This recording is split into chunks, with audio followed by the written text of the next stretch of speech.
السلام علیکم دوستو، آج جو ٹاپک لے کر میں آپ کے پاس حاضر ہوئی ہوں اس کا عنوان ہے زکوٰۃ۔ زکوٰۃ کے عربی زبان کے جس فعل سے نکلا ہے اس کے لفظی معنی ہے پھلنا، پھولنا، بڑھنا، زیادہ ہونا اور پاک صاف ہونا۔ زکوٰۃ کسی چیز کے نہایت عمدہ اور بہترین حصے کو بھی کہتے ہیں۔ اپنے اصطلاحی معنوں میں لفظ زکوٰۃ اپنے دونوں لفظی معنوں سے تعلق رکھتا ہے۔ زکوٰۃ سے مال پاک اور صاف ہو جاتا ہے، جو کمایا ہی حرام طریقے پر ہو اس کی بات نہیں ہے، اور اپنی برکتوں محض روحانی نہیں بلکہ اقتصادی بھی اور معاشی بھی۔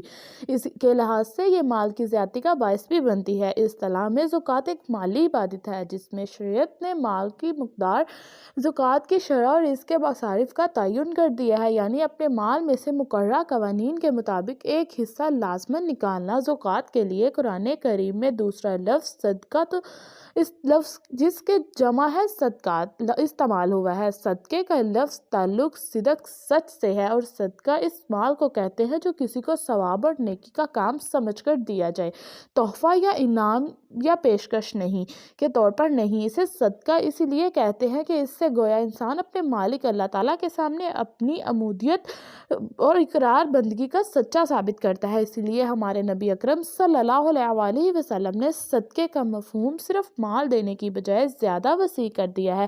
ایک طویل حدیث میں حضور اکرم صلی اللہ علیہ وسلم نے انصاف کرنا، کسی کا ہاتھ بٹا دینا، سامان اٹھانے یا سوار ہونے میں مدد کر دینا، اچھی بات کرنا، نماز کی طرف چلنا، راستے سے تکلیف دہ چیز ہٹانا، کسی بے حس کی مدد کرنا، محتاج کو امداد کرنا، بھلائی کا حکم دینا، سب کو صدقہ کہا، حتیٰ کہ فرمایا اور کچھ نہیں کر سکتے تو لوگوں کے ساتھ برائی کرنے سے باز رہنا بھی صدقہ ہے۔ اصطلاح میں اب صدقات کا لفظ عام ہے، یہ واجب اور غیر واجب، نفلی صدقات سب بولا جاتا ہے۔ صدقہ کا لفظ معین اور فرض صدقے کے لیے استعمال ہوتا ہے۔ یہ بھی آپ نے نوٹ کیا ہوگا کہ زکوٰۃ کی جگہ کسی غیر عربی لفظ نے نہیں لی، بلکہ فارسی، اردو، پنجابی، ترکی وغیرہ میں قرآن کریم کا اصل لفظ زکوٰۃ ہی اس مقصد کے لیے استعمال ہوتا ہے۔ زکوٰۃ کی اہمیت۔ اسلام میں زکوٰۃ کی اہمیت کو سمجھنے کے لیے مندرجہ بالا امور سامنے رکھیے۔ قرآن کریم میں 8 جگہ زکوٰۃ ادا کرنے اور نماز کو قائم کرنے کا حکم ساتھ ساتھ ملا کر دیا گیا ہے۔ نماز کی اہمیت پر پہلے بات ہو چکی ہے۔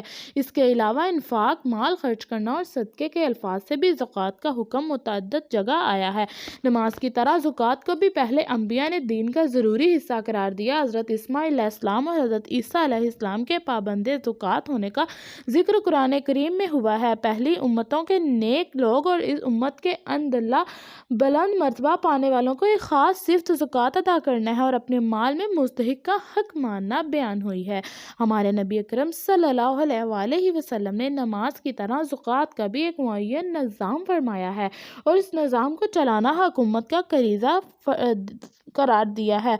بڑی تفصیل کے ساتھ اس کے احکام جاری فرمائے۔ یہی وجہ تھی کہ حضور اکرم صلی اللہ علیہ وسلم کے بعد حضرت ابوبکر صدیق رضی اللہ تعالیٰ عنہ نے منکرین زکوٰۃ کو بھی متدرین کی طرح اسلام کے باغی قرار دے کر ان سے جہاد کیا۔ زکوٰۃ کے احکام۔ نبی اکرم صلی اللہ علیہ وسلم سے زکوٰۃ کی جو تفصیلات ثابت ہیں ان کا بیان خاصاً طویل ہے۔ چند اہم اور اصولی امور مختصر لکھے جاتے ہیں۔ آپ صلی اللہ علیہ وسلم نے اموال کی نشاندہی فرما دی جس پر زکوٰۃ واجب ہوئی۔ اس میں زرعی پیداوار، معدنیات یا کوئی فینا، سونا، چاندی، نقدی اور مال، تجارت، مویشی، اونٹ، بھیڑ، بکری اور گائے شامل ہیں۔ ان میں سے ہر ایک چیز کی ماسوائے وفینا یا معدنی دولت کے وہ کم از کم مقدار مقرر فرمائی جس پر زکوٰۃ لی جائے۔ اس مقدار کو اصطلاح میں نصاب کہتے ہیں۔ جن چیزوں پر زکوٰۃ واجب ہوتی ہے آپ صلی اللہ علیہ وسلم نے اس کی شرح زکوٰۃ بھی مقرر فرما دی، جس کی 4 قسمیں کی جاتی ہیں، یعنی 20%، 10%، 5% اور 2.5%۔ مصارف زکوٰۃ خود قرآن کریم نے بیان کر دیے تھے۔ آپ صلی اللہ علیہ وسلم نے اہل بیت پر زکوٰۃ لینا حرام قرار دیا ہے۔ یہ ہیں وہ بنیادی باتیں جن سے مختلف اسلامی مذاہب کے ائمہ نے زکوٰۃ کے مختلف مسائل نکالے ہیں۔ آپ جسے درست سمجھتے ہیں اس کے قول پر عمل کیجیے۔ اسی کے ساتھ میں آپ سے اجازت چاہتی ہوں۔ خدا حافظ۔